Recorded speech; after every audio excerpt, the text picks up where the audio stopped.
मतलब उनके बारे में पता करने के लिए।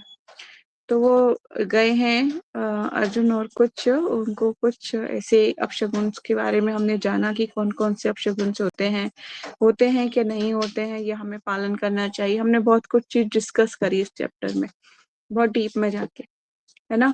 तो यहाँ पर फिर उसके बाद जब अर्जुन लौट के आते हैं तो युधिष्ठिर महाराज बहुत तरीके के क्वेश्चन पूछते हैं कि कहीं आपने किसी को दान नहीं दिया, या फिर आपने किसी स्त्री का अपमान किया है, या फिर आपने कोई दुर्विचार जो कह लीजिए कि जो दुष्ट स्त्री है क्या उसका संग किया है, या फिर आपने क्या नाम है अपने क्षत्रिय धर्म का पालन नहीं किया, दान नहीं दिया आपने।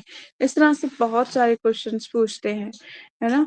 फिर अंत में पूछते हैं कि क्या भगवान श्री कृष्ण चले तो नहीं गए, अपना अंतर्ध्यान तो नहीं हो गए। तो ये इस टाइप से बहुत सारे क्वेश्चन उन्होंने पूछे, और फिर अर्जुन क्या बोलते हैं उसके में हम जाएंगे। तो हमने जो 14 तक चैप्टर कंप्लीट किए हैं, इसमें तक यहाँ तक कोई डाउट, कोई क्वेश्चन है तो हम लास्ट में लेंगे, है ना, इसके लास्ट में लेंगे, क्लास के लास्ट में। तो मैं ये चाहती हूँ कि अब तक जो आपने पढ़ा है उसको आपको पता होना चाहिए कि हमने कौन कौन सी स्टोरीज पढ़ी हैं और कौन कौन सी स्टोरीज में क्या क्या हुआ था, है ना। आप फ्यूचर में भी कभी भी भागवतम उठाओगे तो आपको पता होगा कि हमने इसमें यहाँ पर इतनी सारी स्टोरीज कंप्लीट की थी, ठीक है। तो अब पूरी स्टोरीज पे 14 चैप्टर की पूरी स्टोरीज तो नहीं बताने चलूंगी, क्योंकि वो बहुत बड़ा, फिर उसके लिए तो पूरी क्लास ही खत्म हो जाएगी कि भाई, ठीक है। तो आप लोगों को कोई भी चीज अगर इसके अंदर 14 चैप्टर तक नहीं समझ में आती या कुछ छूट गया है समझना है तो मुझे बता सकते हैं, ठीक है। तो आप लोग पढ़िएगा फिर बताइएगा, और जिसका आज डाउट है हम लास्ट में लेंगे। तो चैप्टर नंबर 15 हम करेंगे, प्रणाम कर लेते हैं। ओम नमो भगवते वासुदेवाय।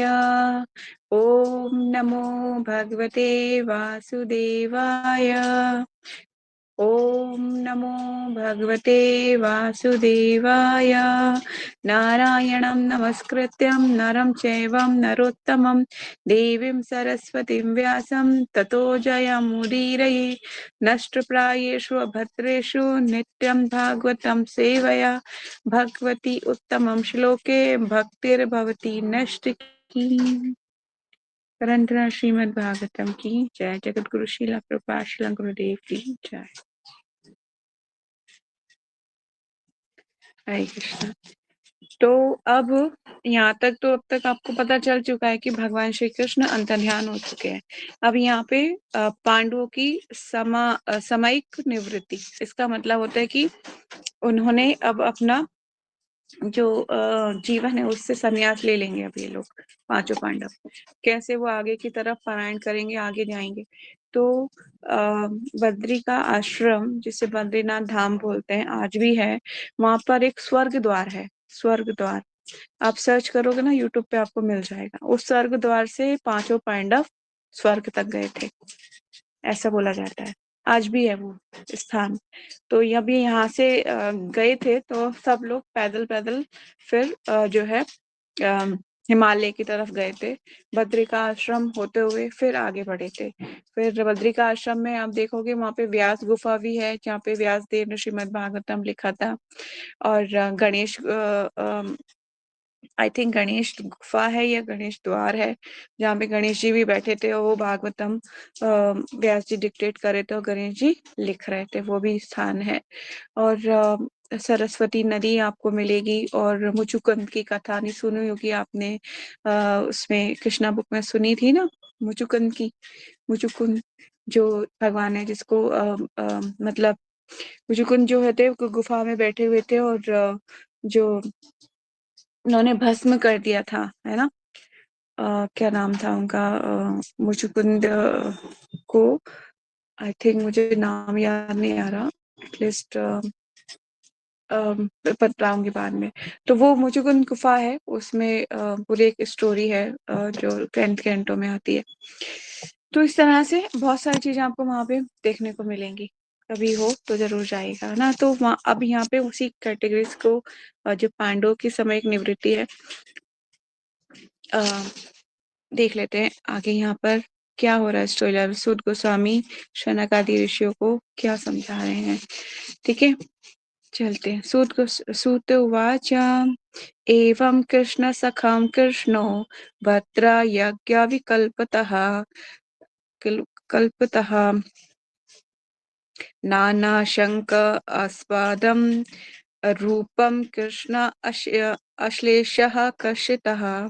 सु, सूतवाचा, सूत गोस्वामी ने कहा, एवं इस प्रकार कृष्ण सखा, कृष्ण का विख्यात मित्र कृष्ण अर्जुन, भात्रा अपने बड़े भाई, याज्ञा राजा युधिष्ठिर द्वारा विकल्पितः सोचा गया, नाना विविध शंका आस्पदम अनेक संशयों पर आधारित रूपम रूप कृष्ण भगवान कृष्ण की विशेष वियोग की भावना से कशितः अत्यंत दुखी।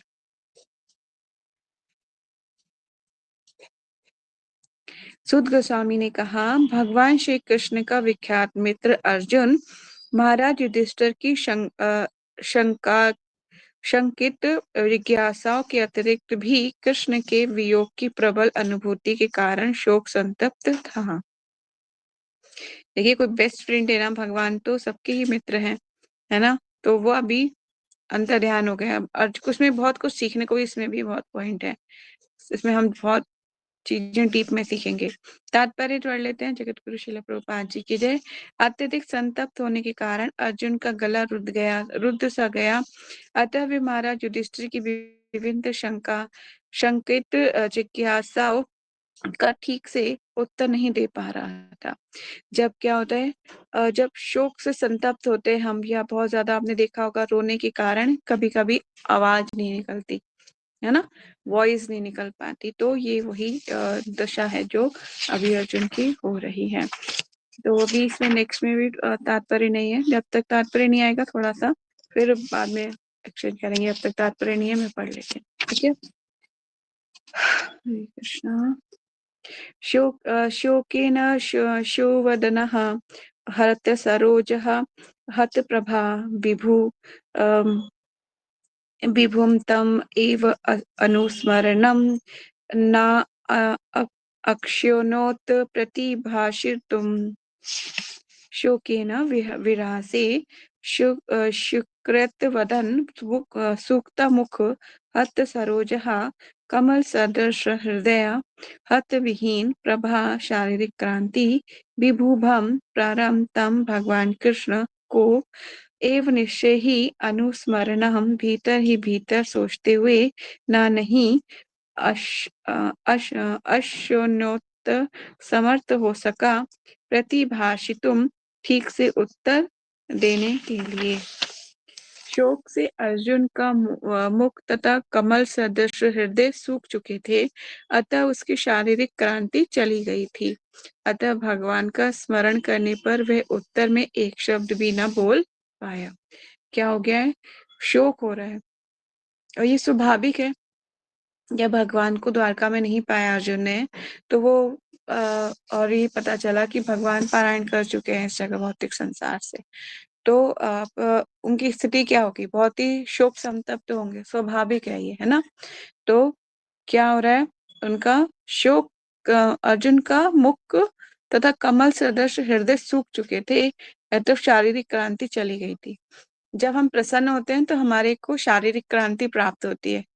जब हम हैप्पी होते हैं तो हम खूबसूरत लगते हैं, है ना। और जब भी हम रो रहे होते हैं तो हम बहुत ज्यादा खराब दिखते हैं, हमारी शक्ल, या क्रोध होता है हमें तब बहुत खराब दिखते हैं हम। देखिए किसी के रोते हुए चेहरे का एक्सप्रेशन से अलग हो जाता है ना, उसका चेहरा, लिपसिंग सब टाया अजीब से हो जाती है, नीचे की तरफ हो जाते हैं लिपसिंग, आंखें भी अजीब से हो जाती हैं, तो वो अच्छा नहीं दिखता। रोता हुआ कोई भी अच्छा नहीं दिखता। लेकिन जब हम स्माइल करते हैं, हमारा हृदय खुश होता है, हम हंसते हैं, तो सबको पसंद आता है ना।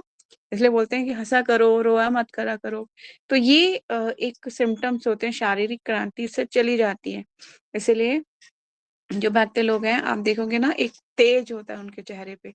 क्यों? क्योंकि कृष्णा कॉन्शियसनेस में जब हरि नाम का, हम पवित्र हरि नाम का जप करते हैं, तो हृदय से क्या होता है, हैप्पीनेस होती है, खुशी मिलती है। तो भक्त लोग जीवन की आने वाली प्रत्येक परिस्थिति को मतलब उसमें सहन करने की शक्ति और उसमें फिर भी सेम प्लेटफॉर्म पे रहने, मतलब भगवान को देख के वो प्रसन्न रहता है, तो उसकी शारीरिक क्रांति दिन पर दिन बढ़ती रहती है। वो अगर हजारों में भी खड़ा होगा ना, तो हजारों कर्मियों में भी अकेला दिखाई देगा खड़ा हुआ। क्यों? क्योंकि इंटरनल जो है हैप्पीनेस उसके हृदय में ऑलवेज रहती है। ठीक है, तो वो हमेशा भगवान को याद रखता है। तो ऑलवेज रिमेम्बर कृष्णा, इसलिए बोला जाता है भगवान को हमेशा याद रखना चाहिए। जीवन में कोई भी परिस्थिति आएगी, कभी अच्छी भी आएगी, कभी बुरी भी आएगी, पर हमें बुरी परिस्थिति में भी कभी भी भगवान को नहीं भूलना है। ये तो मतलब सबके कर्मों के हिसाब से सबकी अलग अलग परिस्थिति होती है जिंदगी में, है ना। आप ये नहीं कह सकते कि मेरी लाइफ उसकी लाइफ के सिमिलर है, बिल्कुल सिमिलर है। ऐसा हो सकता है क्या? पॉसिबल है? कोई भी नहीं है। यहाँ तक कि आपके सिबलिंग्स भी ऐसे नहीं है, उनका भी चॉइसेस अलग है, उनकी भी मतलब उनके लाइफ का गोल भी अलग है, उनकी हैबिट्स भी अलग है, उनकी हॉबीज भी अलग है, उनका पहनने का, खाने का सब तरीके अलग अलग होते हैं। यहाँ तक कि हमारे सगे भाई बहन भी, वही मैं सिबलिंग्स की बात कर रही हूँ, तो वो भी सिमिलर नहीं होते। ठीक है, इसलिए प्रत्येक जीवात्मा का अलग ही एक स्वभाव प्रवृत्ति होती है। चलते हैं श्लोकास नंबर 3 पर।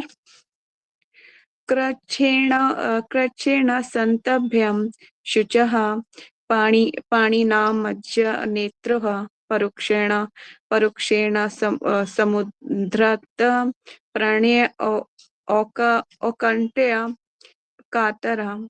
कच्छेण बड़ी कठिनाई से संतप्तभ्यम वेग को रोककर शुचः विरा के पाणिनः अपने हाथों से अम्रज्य पोंछते हुए नेत्रों आंखों को पोक्षेण दृष्टि से दूर होने के कारण समूवद्रा अत्यधिक प्रणय और कंठाया स्नेह के कारण उत्सुकता पूर्ण स्मरण करते हुए कातर व्याकुल।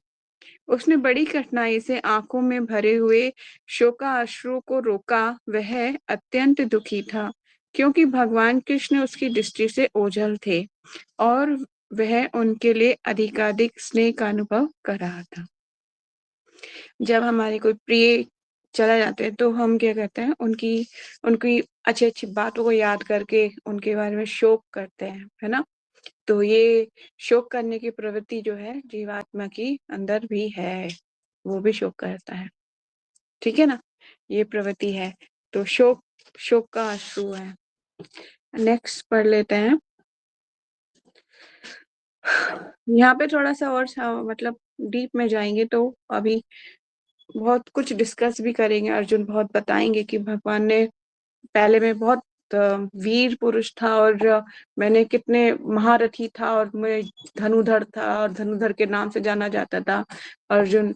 और अब ऐसा लगता है कि भगवान ने सारी शक्ति छीन ली है मेरे से। बहुत ही मतलब इसमें कुछ लर्निंग्स भी होंगी। चलते हैं आगे। आगे क्या होता है यहाँ पर। संख्यम मैत्री सौहार्दम च सारथ आदुषु स्मरणं नृपम अग्रजम इति अहम बाष्प गदाया गिरा। सख्यम शुभ चिंतन मैत्रीम आशीर्वाद सौहदम घनिष्ठपूर्वक संबंधित चाभी सारथ्य आदिशु सारथी बनने आदि में स्मरणन, इन सबों को स्मरण करते हुए निपम राजा से अग्र अग्रजम बड़ा भाई इति इस प्रकार अह कहा बाष्प उसमें से भरते भरते गद गदाया अभिभूत होकर गिरा वाणी से। भगवान कृष्ण को तथा उनकी शुभकामनाओं आशीषों घनिष्ठ पारिवारिक संबंध एवं उनके उनके रथ हाँकने का स्मरण करके अर्जुन का गला रुदाया और वे भारी सांस लेता हुआ बोलने लगा। ठीक है, और जब भगवान के साथ जो भी समय उन्होंने बिताया वो सबको याद कर रहे हैं कि उनके साथ हमारे उन्होंने मुझे बहुत शुभकामनाएं दी, है ना, आशीष दिए, घनिष्ठ पारिवारिक संबंध है, पर ये तो भौतिक दृष्टि से भी था।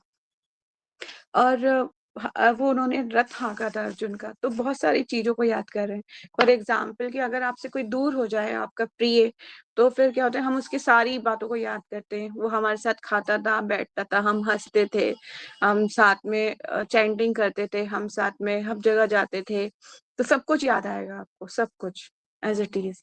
अगर कोई प्रिय आपको छोड़ के दूर चला जाएगा, आपका बेस्ट फ्रेंड, या फिर कुछ ऐसा जैसे कि कोई भी कह लीजिए जिससे आप बहुत प्रेम करते थे, वो दूर चले जाते हैं, तो हम उसकी सारी बातों को याद करते हैं ना।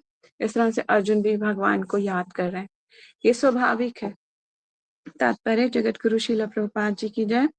परम पुरुष अपने शुद्ध भक्त के साथ सारे संबंधों में पूर्ण है, क्योंकि भगवान तो पूर्ण है, भगवान किसी से अटैच नहीं होते हैं, है ना। भगवत गीता में भगवान क्या बोलते हैं कि ना ही मैं किसी का पक्षपात करता हूँ, ना ही मैं किसी से द्वेष करता हूँ, मैं सबों के लिए समभाव हूँ, है ना। तो वो तो समभाव है। पर क्या है, यहाँ पर जब भगवान आते हैं तो भक्त लोग उनके साथ उनके संबंध बन जाते हैं और वो बहुत प्रेम करते हैं भगवान से। जैसे गोपियों को भगवान से विरह का अनुभव होता है ना। वो प्रति क्षण प्रति सांस लेती हैं तो वो भगवान के विरह का अनुभव करती हैं। श्री अर्जुन भगवान के विशिष्ट भक्तों में से हैं, जो साख्य भाव का आदान प्रदान कर रहे हैं। जो साख्य भाव है उसका आदान प्रदान, ये इसके आगे भी कहे जाते हैं अर्जुन, कि अर्जुन जो भक्ति के नवदा भक्ति में आता है ना, नवदा भक्ति में जो एक पॉइंट है, साख्य उसके कहते हैं कि श्रवणम कीर्तनम स्मरणम पाद सेवनम अर्चनम वंदनम साख्यम, जो साख्यम के आचार्य हैं वो हैं अर्जुन। ठीक है, हमने पहले भी इसको डिस्कस किया था। और अर्जुन के साथ भगवान का व्यवहार सर्वोच्च कोटि की मित्रता को प्रदर्शित करता है। ये एक मित्रता, यहाँ पर भगवान की फ्रेंड भी है ना भगवान, तो वो मित्र भी है। तो वे जैसे साखी का मतलब भी मित्र होता है। वे अर्जुन को न केवल शुभचिंतक थे, अपितु उसको लाभ प्रदान करने वाले भी थे, है ना। जब हमारा कोई बेस्ट फ्रेंड होता है तो हम क्या करते हैं, अगर हमारी कोई चीज होती है तो हम उसको उसको दे भी देते हैं। चल ये तू ले ले, है ना, तू पहन ले, तू रख ले, कोई बात नहीं, तू रख ले। कोई भी चीज हमें पसंद होता है, अच्छा तुझे पसंद है तू ही ले ले, मतलब हम अपनी बेस्ट चीज भी उसको दे देते हैं। ठीक है ना।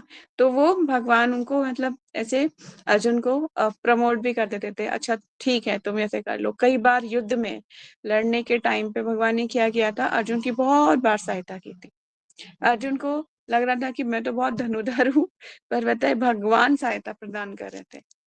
भीष्मदेव ने ऐसे ऐसे तीर छोड़े कि अर्जुन का मरना मतलब बिल्कुल अवश्यम भी हो गया था। तो जब तीर पे तीर चलाए जा रहे थे भीष्म पितामह, और अर्जुन जो है मतलब अपने प्राण भी नहीं अपनी उठा भी नहीं पा रहे थे, वो इतनी देर में काट देते थे भीष्म पितामह। और अब अर्जुन तो बड़े उसमें पड़ गया। भगवान कृष्ण देख रहे थे कि अब तो लगता है अर्जुन जाने वाला है, बहुत ही दिक्कत हो जाएगी। जैसे ही उन्होंने विष्णुदेव ने बाण छोड़ा कि अर्जुन का मुकुट गिर गया, अर्जुन का सर अलग होने वाला था, तो भगवान क्या करते हैं, रथ को धसा देते हैं नीचे, तो वो जो तीर होता है वो छू के निकल जाता है। तो इस तरह से भगवान ने प्रति क्षण अपने फ्रेंड की रक्षा की, अर्जुन की, साख्य भाव के कारण। ठीक है, तो ऐसा नहीं है कि हमें कभी कभी ऐसे माता पिता होते हैं ना, माता पिता होते हैं, और फॉर एग्जाम्पल के थ्रू ऐसे समझो कि अगर कोई तालाब है और कोई बच्चा है, उसको बार बार उसको अट्रैक्ट कर रहा है, पानी पानी की तरफ जा रहा होता है, तो माता पिता कैसे खड़े होते हैं अलर्ट होके, कहीं ये गिर ना जाए। और ना जैसे ही वो पास में एकदम पहुंच जाता है तो फ्रॉक या जो भी इसका पकड़ के कपड़ा उसे खींच लेते हैं वापस। इस तरह से भगवान भी दयालु हैं और अर्जुन की नित्य निरंतर सहायता करते हैं, और भक्तों की भी भगवान सहायता करते हैं। ठीक है, और इससे भी अधिक परिपूर्ण बनाने के लिए उन्होंने सुभद्रा का विवाह उससे करके उसे पारिवारिक संबंध में भी बांध लिया था। वो चाहते थे कि पारिवारिक संबंध और गहरा हो जाए, तो सुभद्रा से उनका विवाह करा दिया था। सुभद्रा भी अर्जुन को पसंद करती थी। ठीक है, विवाह कराना था तो बड़ी कठिनाइयों से विवाह हुआ था उनका। इसको हम आगे फिर 10th कैंटो में इसको डिस्कस करेंगे। इसके भी ऊपर भगवान ने अपने मित्र की युद्ध के संकटों से रक्षा करने के लिए अर्जुन का सारथी बनना स्वीकार किया। युद्ध में जो संकट आएंगे, कैसे कैसे बचाएंगे वो अर्जुन को? इसलिए भगवान क्या बन गए? जो है चैरियट ड्राइवर बन गए, जो रथ जो है सारथी बन गए। ये सब भगवान की प्लानिंग होती है। प्रत्येक के हृदय में विराजमान परमात्मा अंदर से प्रेरणा देते हैं, है ना, भक्तों को। तो भक्त वैसे ही उसके अकॉर्डिंग कार्य करते हैं। नेक्स्ट, जब उन्होंने पांडवों को विश्व पर शासन करने के लिए स्थापित कर दिया तो वे सचमुच प्रसन्न हुए थे। अर्जुन ने ये सब एक के बाद एक स्मरण किया, वो सब चीजें स्मरण कर रहे हैं कि भगवान ने क्या क्या नहीं किया, हमने कैसे कैसे बचाया है। कुंती महारानी क्या बोलती है पता है आपको? इतनी सुंदर प्रार्थनाएं हैं, इतनी सुंदर प्रार्थनाएं कुंती महारानी की।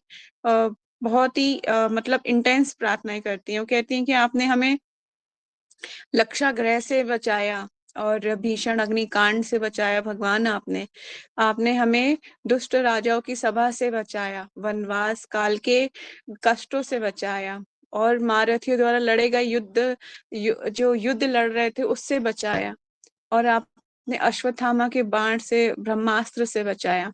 तो मतलब इतनी सारी बातें वो याद करके भगवान को थैंक यू बोलती हैं। और फिर बोलती हैं भगवान ये कष्ट बार बार दीजिए।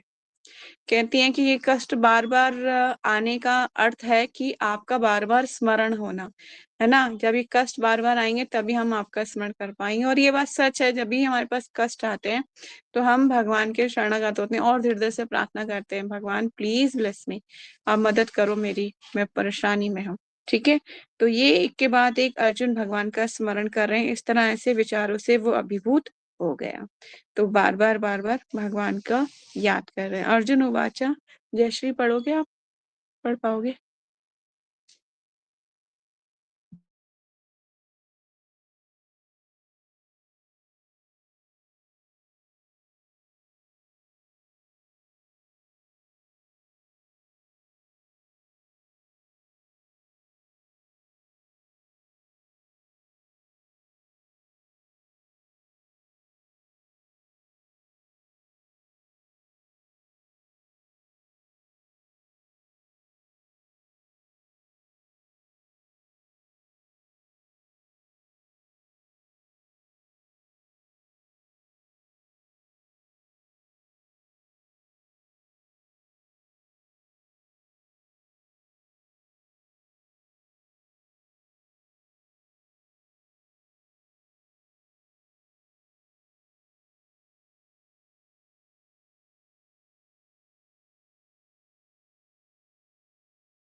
हरे Krishna. Thank you so much Yash. बहुत इम्पोर्टेंट है तात्पर्य, प्रभुपाद जी ने बहुत सुंदर तात्पर्य दिया है।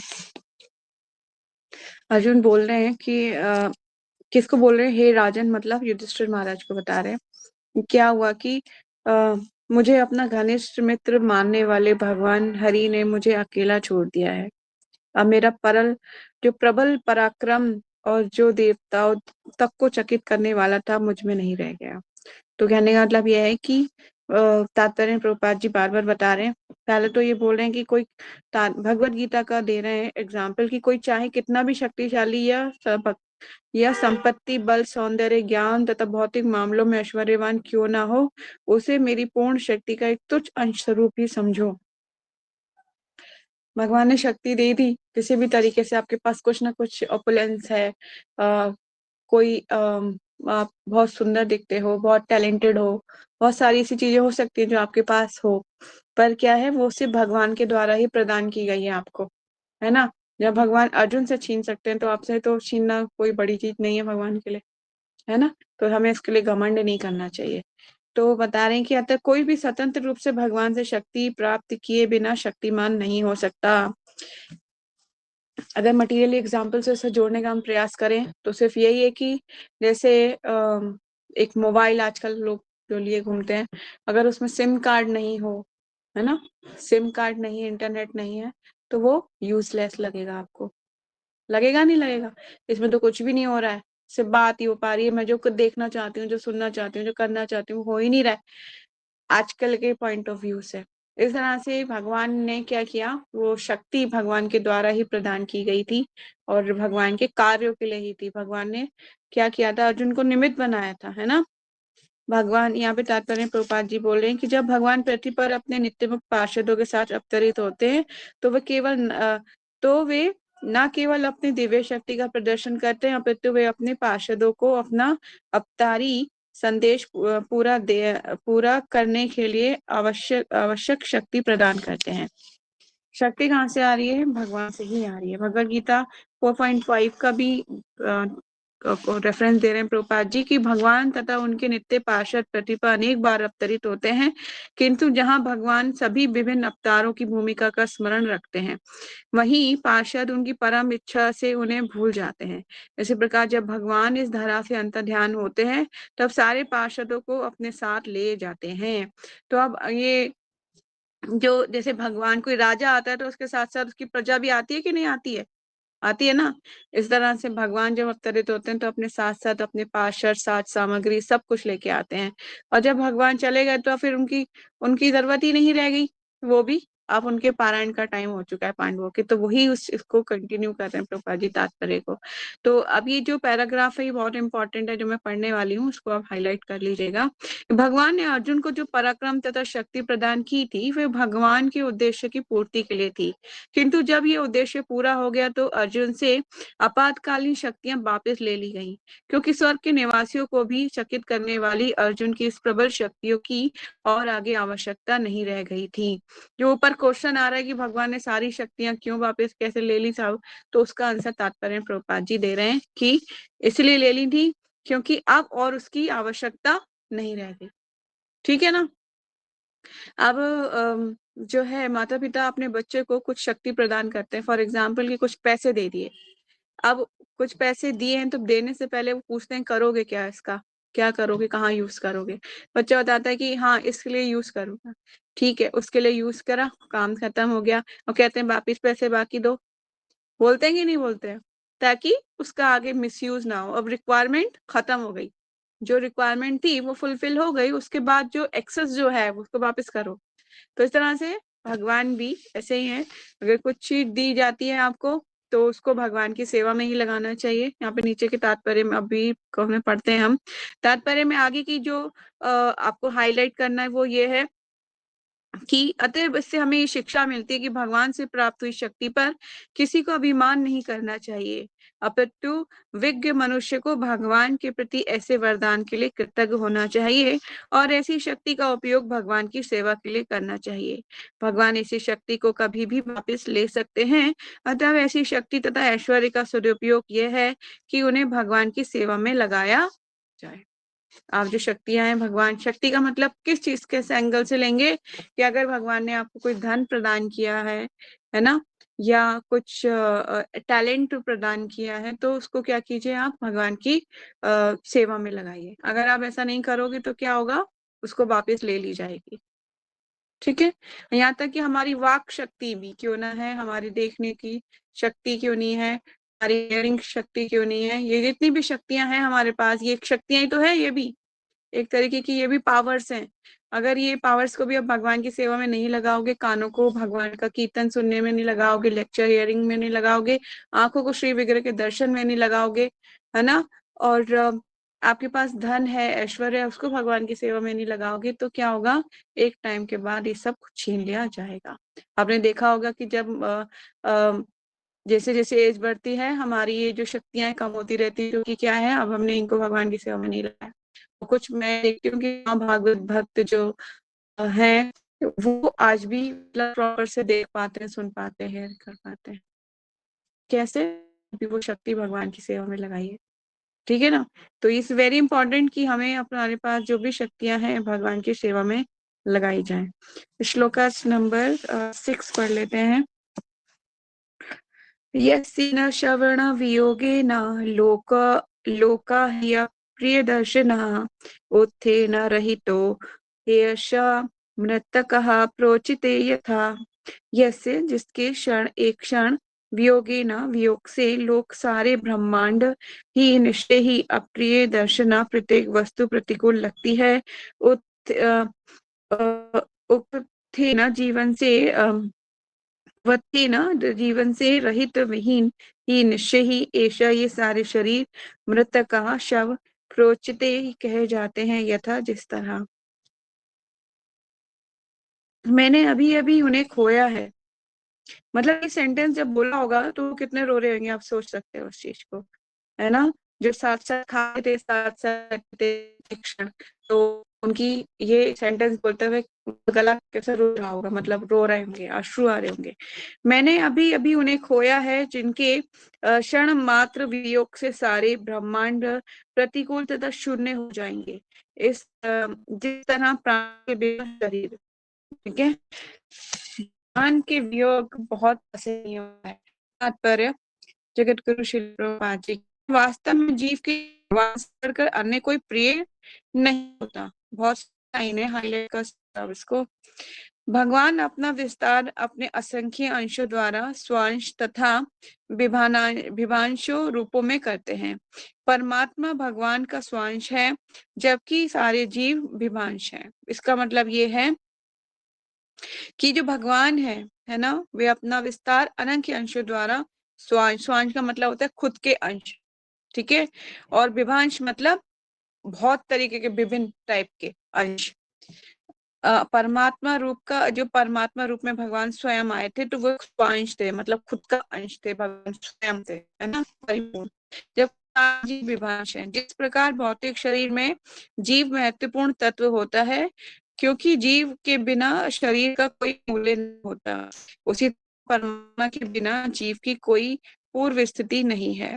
इसी प्रकार तो भगवान कृष्ण के बिना प्रवेशाधिकार नहीं है, कोई रास्ता नहीं है। इसकी विषय गीता में की गई है। ये सब एक दूसरे के परस्पर सन्नद्ध हैं और या अन्योषित अन्याश्रित है। अतः अंततः भगवान ही आश्रित तत्व है। अतः हर वस्तु अतः हर एक वस्तु के लिए जीवन स्वरूप है। ठीक है। तो भगवान ही मतलब आधार है। कोई भी अगर कोई भी चीज खड़ी होती है तो वो किसी या फिर एक नींव पे खड़ी हुई है। जिस तरह से हम जिस घर में रहते हैं वो एक नींव पे, एक फाउंडेशन पे खड़ा है ना। अगर फाउंडेशन ही नहीं हो तो ये घर गिर जाएगा, है ना। पर वो फाउंडेशन नहीं दिखता। इस तरह से भगवद गीता में भी एक एनोलॉजी भगवान बोलते हैं कि जिस प्रकार मोती जो होते हैं धागे में गुथे हुए होते हैं ना, धागे में मोती जो होता है डाले जाते हैं, तो ऊपर से देखो तो हम उसे मोती बोलते हैं, मोती की माला। और वो धागा जो होता है वो हिडन होता है, वो दिखता नहीं है। तो धागा नहीं है, धागा तो है पर वो दिख नहीं रहा। तो इसका मतलब ये नहीं कह सकते कि भगवान नहीं है जी, भगवान ही आधार है प्रत्येक चीज का। ठीक है, तो इसी तरह से हमें फाउंडेशन क्या, हमेशा ये रिमाइंड रखना चाहिए कि हम कहाँ पर, फाउंडेशन किस चीज है, फाउंडेशन क्या है। तो इसलिए हमारी भी फाउंडेशन का आधार भगवान ही है। ठीक है, तो भक्तों के, और भगवान को उनके भक्त पसंद है और हमें भक्तों के शरणागत होंगे तो भगवान समझ में आएंगे। अदरवाइज खुद की बुद्धि से तो ये संभव ही नहीं है कि भगवान समझ में आ सके। ठीक है, श्लोका नंबर 7, जयश्री पढ़ोगे आप?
Hare Krishna, thank you so much Jayashree. तो यहाँ पर अब याद कर रहे हैं कि क्या क्या क्या हुआ था। जैसे मैंने पहले भी डिस्कस किया ना कि जब कोई हमारा प्रिय चला जाता है तो हम सब कुछ याद करते हैं, क्या क्या किया था उसने हमारे साथ, अच्छा क्या क्या हुआ। तो इस तरह से अर्जुन अब याद कर रहे हैं कि जब उनकी कृपा में, शक्ति से क्या होता कि मैंने समस्त जो कामों मद राजकुमारों को परास्त कर सका और राजा द्रुपद के महल में स्वयंवर के अवसर पर एकत्रित हुए थे। अपने धनुष बाण से मैं मत्स्य लक्ष्य का भेदन कर सका था और इस प्रकार द्रौपदी का पाणी ग्रहण कर सका। तो या जो द्रौपदी थी वो द्रुपद की सर्व सुंदरी कन्या थी और वे तरुणी हुई तो वे प्रिया राजकुमारों से विवाह करने के इच्छुक थे। तो जब ये महाराज द्रौपद की जो पुत्री थी एक यज्ञ से प्राप्त हुई थी, है ना। दो लोग प्राप्त हुए थे, एक तो पुत्र उनका और एक ये द्रौपदी। ठीक है। तो ये जो द्रौपदी थी बहुत ही सुंदर थी, बहुत ज्यादा सुंदर थी, गुरूप गुणवान थी, रूपवती थी। और जो विवाह की बात आई ना, तो वो जो महाराज द्रौपदी वो चाहते थे कि उनसे ही उनका विवाह हो। विवाह का स्वयंवर सचा गया और शर्त जैसे यहाँ पे भी लिखी गई है, प्रभुपाद जी बता रहे हैं तात्पर्य में कि हर एक राजकुमार को एक चक्र से होकर मछली की आंख में भेदनी थी। आपने महाभारत देखी होगी तो आपने वहां उसमें भी देखा होगा ये चीज। और जो लक्ष्य की ओर देखने की अनुमति नहीं थी कि आप ऊपर ही देख के चल जा दो, नहीं, आपको मछली पानी के अंदर उसके प्रतिबिंब को देख के तीर चलाना था। ठीक है। तो और अगर जो ये कर पाएगा, मछली की आंख में तीर लगा पाएगा, और फिर एक धनुष रखा था, धनुष उस पे प्रत्यंजा चढ़ा के फिर पहले उस पे प्रत्यंजा चढ़ानी थी, फिर उस धनुष को उठा के फिर वो मछली पानी में देख के उसको लगाना था तीर। तो जब ये हो रहा था ना, तो ये इतना आसान नहीं है कि पानी में प्रतिबिंब को देख के तीर चला देना। इट्स नॉट इजी, बहुत डिफिकल्ट है।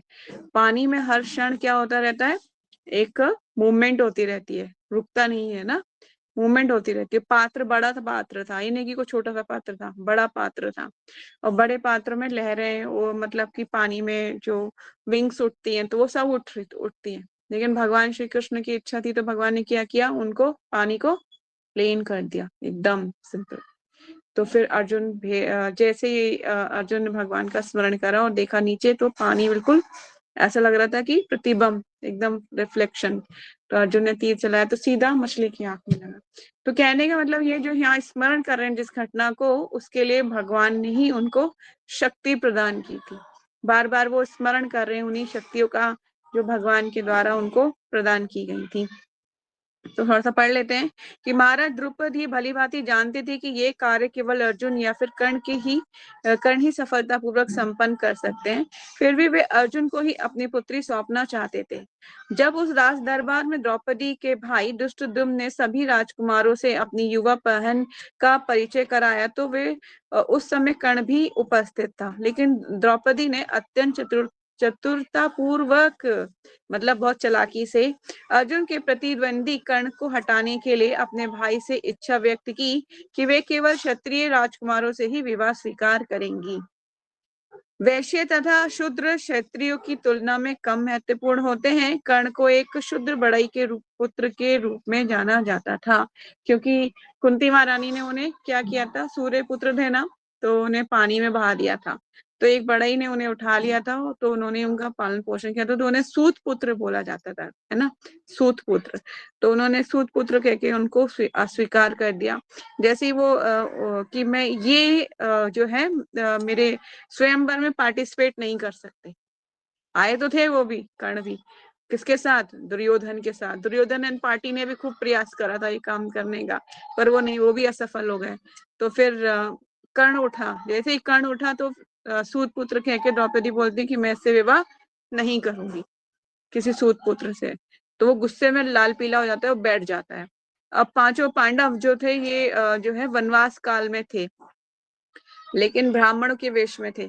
तो इनमें से जो है युधिष्ठिर महाराज जी बोलते हैं, अर्जुन जाओ, तुम जाओ, क्या करो, जाके इसको, ये जो शर्त रखी है इसको देखो, मतलब इसको ट्राई करो जाके। तो भगवान कृष्ण और बलराम जी दोनों ही बैठे हुए थे, उस सभा में आए हुए थे।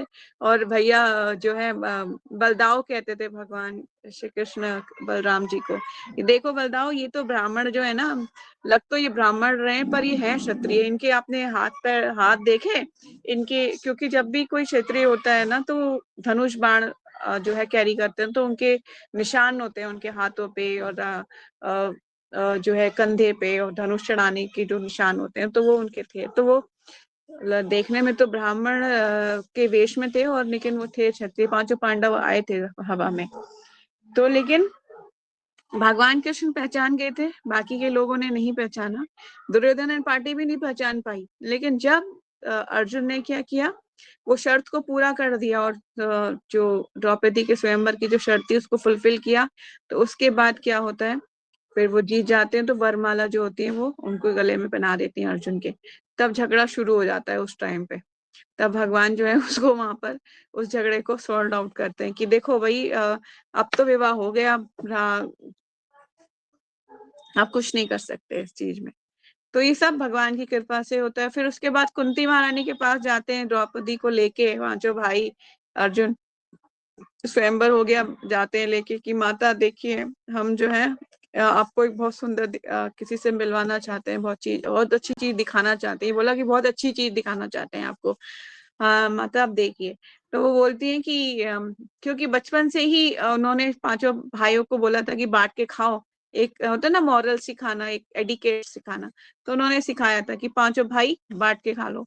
तो फिर वो यही बोलती है पांचों भाई बांट लो, एक सेंटेंस बोलते हैं कि पांचों भाई बांट लो। और उस टाइम पे जो द्वापर युग था, जो बोलते थे वो सत्य, मतलब असत्य भाषण नहीं करते थे, झूठ नहीं बोलते थे, सत्य ही बोलते थे। अब जो बोला उन्होंने वो सच हो, अब जो बोल दिया वो तो सच हो गई ना। और जैसे ही वो मुड़ के देखते हैं कि हाँ ये मैंने क्या कर दिया, मतलब इसको बांट कैसे सकते हैं, ये तो स्त्री है, इसको कैसे बांटेंगे। तो फिर वहां पे भगवान श्री कृष्ण आते हैं और बोलते हैं कि माता ये तो आपने बोल दिया, ये तो सच्ची, ये तो वैसे अब तो ये कुछ हो नहीं सकता इसमें, सेंटेंस तो आपसे आपने सोच समझ के बोलना था, ये तो आपने गलती कर दी। कुंती महारानी को बोलते हैं कृष्णा। फिर उसके बाद जो है ना, फिर द्रौपदी भी विचलित हो जाती है कि ये कैसे संभव हो कि मैंने तो एक ही से विवाह किया है।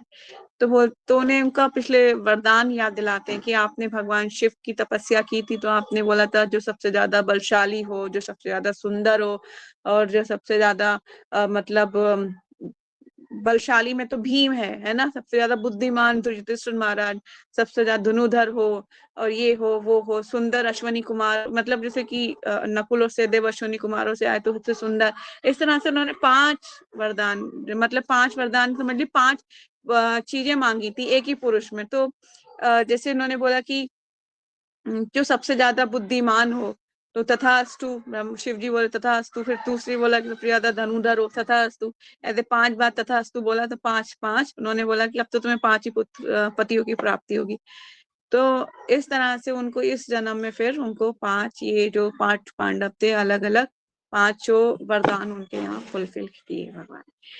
तो ऐसे ही वो पांचाली कहलाई गई, उनका नाम दूसरा पांचाली पड़ा क्योंकि 5 पतियों की एक पत्नी।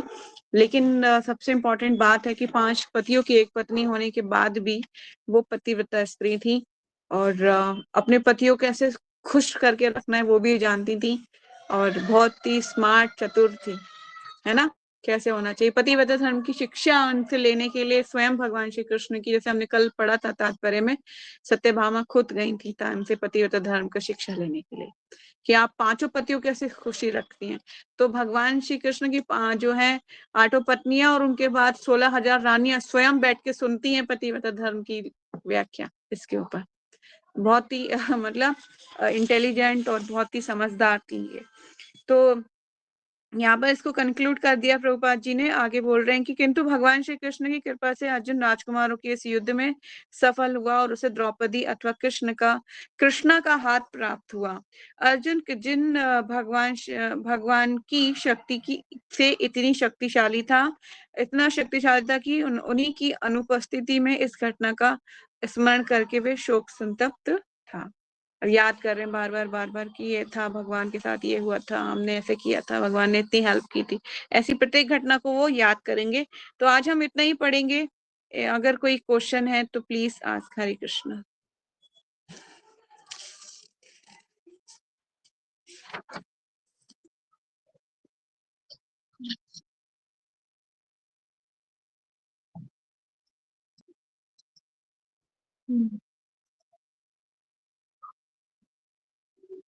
समझे नहीं, आप दोबारा बोलोगे क्वेश्चन?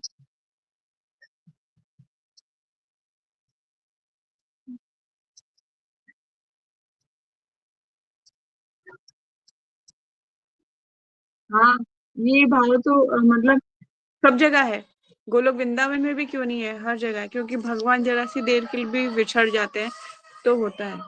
ये भौतिक संसार ना आध्यात्मिक जगत का प्रतिबिंब है। मतलब शेडो है। पढ़ा है ना हमने, भगवत गीता में भी पढ़ा है 15 नंबर चैप्टर में। तो शेडो है, वहां पर भी ये सब होता है। सब कुछ ऐसे चीज मिलेगा, घर भी मिलेंगे, सब कुछ मिलेगा, साधन रिक्शा, सब कुछ ऐसे ही रहेगा। मतलब जो वहां के अनुकूल, परिस्थिति के अनुकूल है वैसा। लेकिन क्या है, जो ये विरह भाव है वो भी होता है। सारी घटनाएं जैसे यहाँ पे लीलाएं चलती रहती हैं, वैसे वहां पे भी वो लीलाएं चलती रहती है। अब देखिए, एक ही भाव में तो ज्यादा देर नहीं रहा जा सकता, है ना। भाव का एक्सचेंज होना बहुत इंपॉर्टेंट है। अगर मैं बोलूं कि रोज आपको मैं मीठा ही खिलाऊंगी, नमकीन नहीं खिलाऊंगी, तो आप कहोगे बोर हो गए माता जी, कब नमकीन खिलाने वाले हो, मुझे जल्दी से बताओ, मैं बोर हो गई मीठा खाते खाते। या फिर मैं आपको सिर्फ नमकीन ही खिलाऊं तो आप बोलोगे कब थोड़ा सा मीठा भी हो जाए माता जी। तो मतलब जीवात्मा में जो ये प्रवृत्ति है, अलग अलग स्वादों को चखने की, या इसी तरह से अलग अलग भावों में रहने की भी प्रवृत्ति है ना। कभी हमें शोक में रहते हैं, कभी शोक होता है, कभी हम हर्षित होते हैं। अलग अलग भाव, विरह, है ना, ये सब रसों में से निकलते हैं। तो ये सब इम्पोर्टेंट है, और ये सब नहीं होंगे तो नीरस नहीं लगेगा जीवन। लगेगा ना। जो कभी रोया नहीं, तो उसको खुशी की वैल्यू नहीं पता होगी कि खुशी की वैल्यू क्या होती है ना। तो इसीलिए इम्पोर्टेंट है कि हर चीजों में ये हमारी लाइफ जो है ना, इसीलिए ही मिक्स है। हर हर टेस्ट है इसमें। आपको कभी रोना आएगा, कभी आप बहुत हंसोगे, कभी ऐश्वर्य होगा, कभी नहीं होगा, कभी खुशी होगी, कभी गम, कभी हेल्थ अलाउड नहीं करेगी, कभी बहुत अच्छे से हम सारे काम निपटा देंगे, आज तो मैंने पूरा सफाई कर डाला, ऊपर से नीचे तक सब साफ कर दिया। और कभी ऐसा लगेगा कि मैं एक प्लेट नहीं उठा पा रही हूँ, बहुत थक गई हूँ, मैं बहुत टायर्ड हूँ। तो ये सारी चीजें जो हो रही हैं बॉडली शक्ति के कारण हो रही है ना। अगर एक ही उसमें रहोगे तो फिर आपको लाइफ मतलब नीरस लगेगी कि ये कुछ मतलब जी बोर हो गए जिंदगी से, ऐसा लगेगा, है ना। तो ये सारे रसों में से निकलना ही निकलता है जीवन, तभी समझ में आता है। अच्छे और बुरे का फर्क भी तभी समझ में आएगा। जो इसने कभी, मैं तो ये तो कह रही हूँ, किसने कभी बारिश नहीं देखी हो तो उसे कैसे पता चलेगा कि होती क्या है बारिश भी, है ना। इम्पोर्टेंट है ना। सब रस भी वहां पे भी वैसे ही होता है। हरे कृष्णा। और कोई क्वेश्चन है? ठीक है, तो आज इतना ही पढ़ेंगे और कोशिश करेंगे कल की क्लास का। ठीक है। ग्रंथ श्रीमद् भागवतम की जय। जगत गुरु श्रील प्रभुपाद की जय। वांछा कल्पतरुभ्य अक्षय कृपा सिंधु एव च पतितानां पावनेभ्यो वैष्णवेभ्यो नमो नमः। अनंत कोटि वैष्णव भक्तवृंद की जय। नामचार्य हरदास ठाकुर की जय। जगत गुरु श्रील प्रभुपाद श्रील गुरुदेव की जय। निताई गौर सीतनाथ प्रेमानंदे। हरि हरि बोल। थैंक यू सो मच प्रीति मांती जी। जय श्री ताशा। हरे कृष्णा। हरे कृष्णा।